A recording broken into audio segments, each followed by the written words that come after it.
First thing I'm going to do is create a prosthetic to cover up my eyebrows. I'm not too fond of the glue stick method, so I'm going to be using this method instead.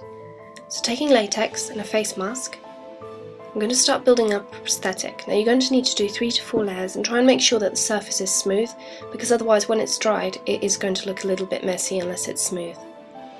The second prosthetic I'm going to make is to press down the nose. Now I made it slightly too large.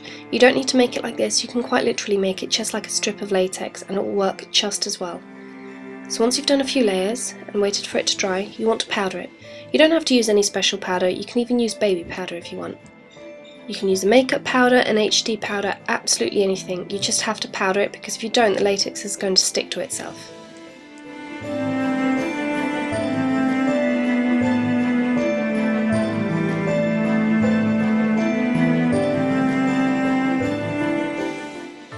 Once you've made the prosthetics, brush your hair back, and then taking anything like a hair gel or a hairspray, you want to make sure that your hair is slicked back because we don't want any baby hairs to get into the way later. If your hair is slightly longer, make sure that you pin it down so that it's flat against the head as possible. Now if you do decide to pin it down, make sure that the end of the pin isn't sticking out because it could rip the bald cap. And if you have any studs or earrings in, take them out because I don't think it really goes with this look. Once you've positioned the bald cap exactly how you want it, you want to roll back the sides, and taking prosthetic adhesive or spirit gum, apply that to the skin and then press the bald cap down. It should dry within 5 to 10 seconds, so you won't have to wait very long. Now do the same for the side of the face.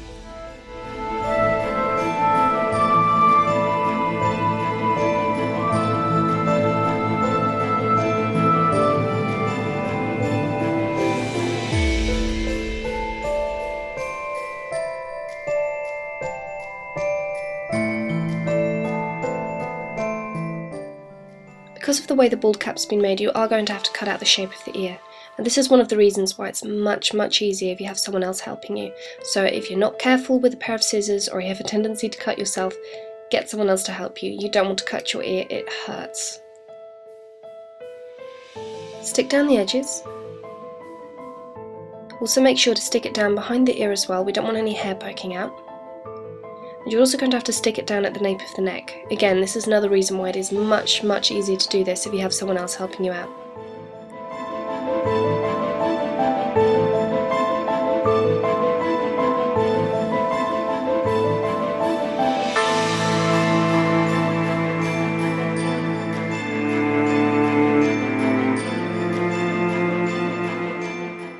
With the eyebrow coverings I made earlier, I'm going to be taking lash glue, and the reason I'm using lash glue instead of spirit gum is because spirit gum can be quite tough on the skin and you don't really want to use it near the eyes.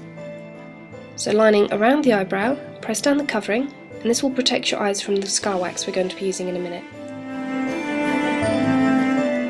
Now with the prosthetic that I'm going to be using to press down the nose, this is how we're going to apply it. Now for those of you who are wondering why it's turned brown, this is what happens when you leave latex in the sun. So taking spirit gum, I'm going to cover all the areas that are going to be pressed down with the prosthetic, and taking the prosthetic, I'm going to flatten out the nose. Cover up the edges of any of the prosthetics with a bit of latex just to create a seamless edge, and now I'm going to be using nose and scar wax. So start building up the cheekbones and the brow. You don't want to put any scar wax on the nose because the nose is flattened down. It's not completely flattened down, but by raising the cheekbones it will create the illusion that the nose is flatter than it really is.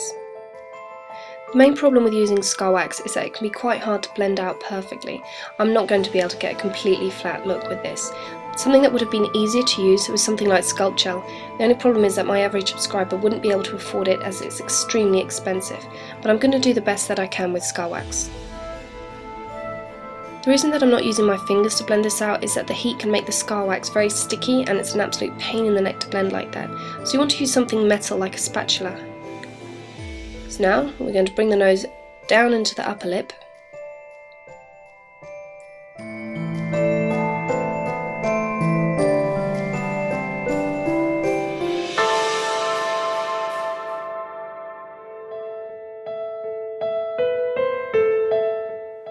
For around the nostrils, just to neaten it up, you want to take a roll of scar wax and apply it around the edges, and then blend it out with a spatula.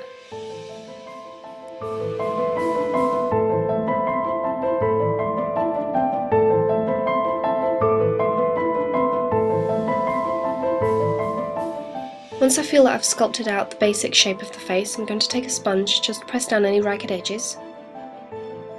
Once you've done this all around the eyes, the nose and the cheekbones, you're going to take something like Bond Off, which is a special effects makeup remover. Placing a little bit either on your fingers or on a muslin cloth, you want to start blending out the scar wax.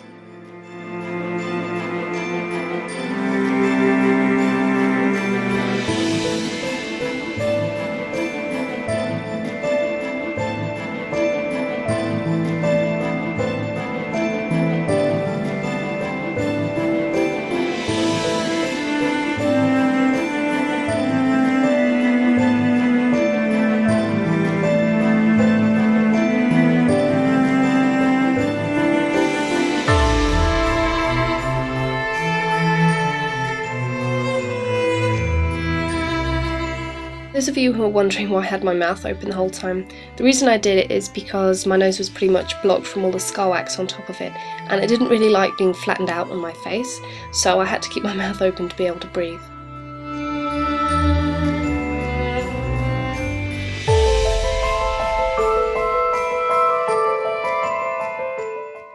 One thing you mustn't forget to do is shade a little bit around the eye. So first thing you want to do is take a brush which you're not too bothered about ruining, because it can get a little bit stuck on the scar wax, and brush a pink all over the eyelid.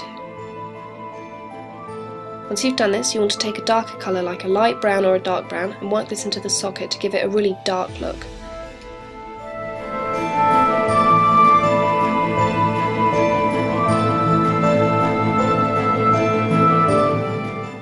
For the wig cap, I'm going to start covering it up with a Graftobian cream concealer. So you want to take a sponge and just start patting it on the wig cap. And the same one for the face. It can take quite a while to cover up all the gaps in between the latex and the prosthetics and the scar wax, so you really want to take your time with this.